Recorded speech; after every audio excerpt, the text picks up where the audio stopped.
Good morning everyone. So topic for today's lecture is instruments and equipment for tooth preparation. In today's session we will discussing about the hand cutting instruments. So the content for today's lecture is introduction, hand cutting instruments, its classification, instrument techniques, instrument design, instrument formula, conclusion and references. Starting with the introduction, as we all know, removal and shaping of tooth structure are essential aspect of restorative dentistry, which led to the major advancement in the rotary, powered and cutting instrument. However, in today's scenario, modern high-speed instruments have eliminated the need for many hand instruments, but still, hand instruments are essential part of armamentarium for quality restorative dentistry. G.V. Black is credited with the first acceptable nomenclature for and classification of hand instruments.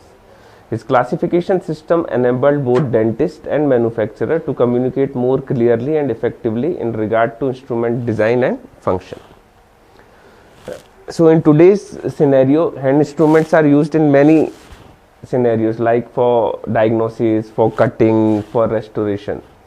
So starting with the classification of hand instruments, classification by the Sturtevant, he classified hand instruments as a cutting instruments and non-cutting instruments. Cutting instruments include the excavators, which include hatchet, hoe, angle former, then chisels, your straight chisel, bin angle chisels, and others, which include your carver, burnisher and other instruments. Then starting with the non-cutting instruments, which include your amalgam condensers, mirrors, explorers and probe. Then another classification is given by Marzuk. He classifies instrument as an exploring instrument like your mouth mirror, probe, tweezer. Cutting instruments, which is used for removal of tooth structure, which include the hand cutting instruments and rotary cutting instruments. And then instruments which is used for restoration of teeth, which includes your carver, burnisher, plugger, spatulas, etc. Then classification given by G.V. Black. He classified instrument on the basis of their function, which, for example, excavator, which is used for excavation of caries, scala for doing the scaling. Then another for the manner of use, like condensers, which is used for condensing the material.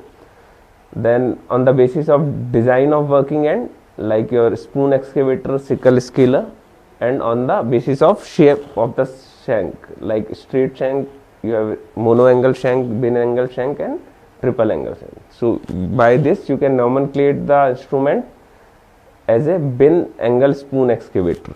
So the nomenclature is given in a reverse manner, like first the shape of the shank, that is bin angle, then second is the your working end design, that is the spoon type, and the function, that is the excavator. So the nomenclature becomes bin angle spoon excavator. Then coming to the materials used for manufacture of hand instruments, which includes your carbon steel, stainless steel and carbide. So carbon steel, its advantage, it is harder than stainless steel, so it does not lose its sharp as easily, but its disadvantage is it get corroded very easily. The second material is stainless steel. So the advantage of stainless steel is, however, it is resistant to corrosion, but it loses its sharp edge very easily, means it is not harder. And third is the carbide. So carbide advantage, it is hard and wear resistance, and its disadvantage is it cannot be used in all designs. Then instrument design.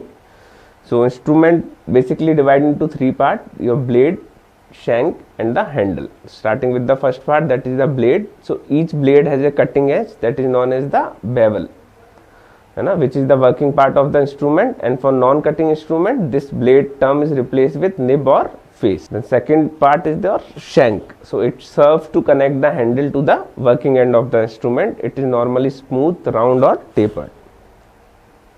The third part of the instrument is handle. So handle is that part of the instrument which is grasped in operator's hand. It may be serrated for better gripping and control of the instrument. Then shank angles, the one or more bends is given in the shank, okay, to avoid twisting of the instrument while in use when force is applied. This is also known as balancing.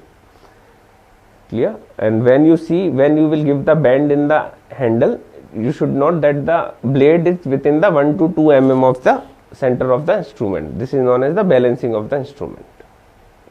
Then coming next is the instrument formula. So there are two types of formula, 3 unit formula and 4 unit formula. So in instrument formula, first number indicate the width of the blade, okay, in 1/10 of the millimeter. Then second number indicate the primary cutting edge angle. Okay, in 4 unit instrument formula, second number is the primary cutting edge angle. In 3 unit formula, this primary cutting edge angle is not there, so the second unit becomes the length of the blade. Then in 4 unit formula, third number is the length of the blade and fourth is the blade angle. So as you can see in this diagram, the 4 unit formula, the first unit 15, that is the width of the blade. The width of the blade is 1.5 mm. So in 1/10 of mm, the 15 is the blade width. Then primary cutting edge angle is 95 degree. 8 is your length of the blade and 12th is your blade angle. And in 3 unit formula, first unit is 10, that is the width of the blade in 10th of mm. Second unit is the length of the blade, that is 7 mm. And third unit is the your blade angle, that is 14 degree. Then next is the primary cutting instrument bevels. Yeah, so most hand cutting instruments have on the end of the blade a single bevel that forms the primary cutting edge. Additionally, two additional edges called the secondary cutting edge extend from the primary edge for the length of the blade. As you can see in this picture, this bevel which is present on the end of the instrument is the primary cutting edge, and the other bevel which is two additional angle which is given, that is your secondary cutting edge. Then according to this, the instrument can be classified as single bevel instrument which has one bevel on the shank, bi-beveled instrument which has double bevel on the shank, and triple beveled instrument which has 3 bevel on the shank. Then according to the bevel, you can also classify the instrument as a right beveled instrument or the left beveled instrument. If the instrument is held down and pointing away, and bevel of the primary cutting edge appear on the right, then it is a right side of the instrument. Then we also have a mesial and distal beveled instrument like your GMT. So how you can see, when you put the instrument down and the sharp edge points towards the handle, that is it's a mesial GMT, and if the sharp edge present away from the handle, that is your distal GMT. Then the application of these hand instruments. First start with the excavator. So excavators are used for removal of caries and refinement of internal parts of the preparation. Then your hatchets, ordinary hatchets, the cutting edge of the blade directed in the same plane as the long axis of the handle, and it is primarily used on anterior teeth for preparing the retentive area and sharpening the internal line angles, particularly in preparation for direct gold restoration. Then in hoe, the cutting edge of the blade is perpendicular to the long axis of the handle. So it is used for planning tooth preparation wall and forming the line angles.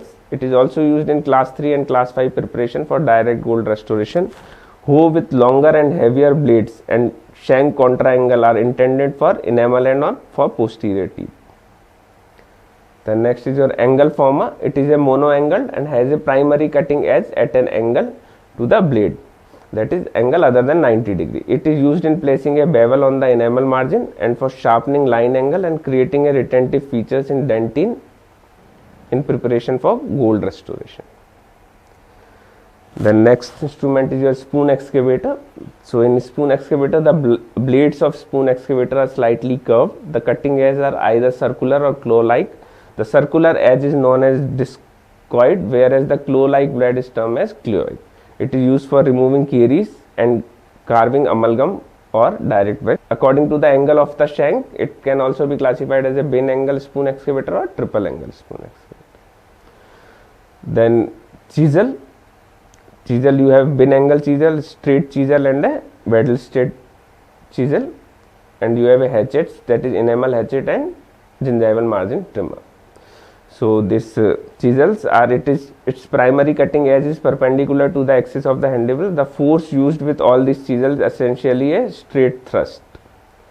Then enamel hatchet, it has a cutting edge in a plane that is parallel to the long axis of the tooth, similarly in design to the ordinary hatchet, except that the blade is larger, heavier and is beveled on only one side. It is used for cutting enamel and comes as a right or left type for use on opposite side of the preparation. The next instrument is your GMT, that is gingival margin trimmer. It is made as right and left type or mesial or distal type. It is similar in design to the enamel hatchet, except the blade is curved and the primary cutting edge angle is at an angle to the long axis of the blade. It is designed to produce a proper bevel on the gingival enamel margin of proximal occlusal preparation.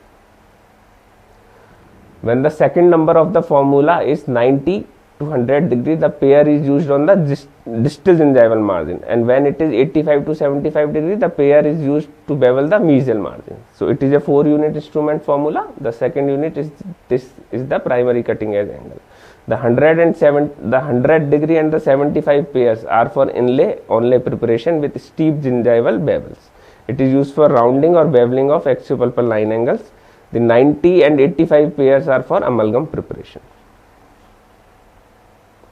Then knives, so there are various knives like for finishing knife, amalgam knife and gold knife. It is basically used for trimming excess restorative material on the gingival, facial or lingual margins of the proximal restoration.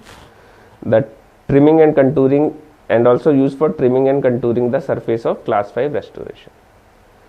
The next is file. File is used to trim excess restorative material, particularly useful at the gingival margins. The files are manufactured in various shapes and angles to allow access to the restoration. The blades of the file are very thin and teeth on the cutting surface are short, designed to make the file either a push or a pull type instrument.